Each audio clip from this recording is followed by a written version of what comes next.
in San Diego has issued a flash flood warning for Riverside County in Southern California until 8:15 p.m. PDT.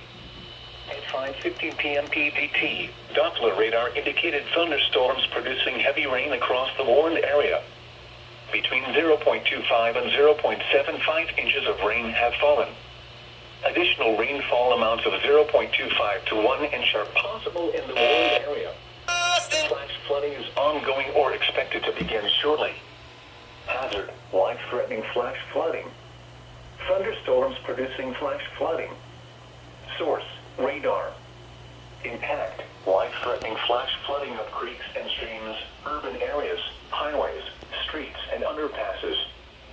Some locations that will experience flash flooding include Indio, Palm Springs, Coachella, Cathedral City, Palm Desert, Desert Hot Springs, Rancho Mirage, Highway 74 between Anza and Palm Desert, Thermal and North Palm Springs.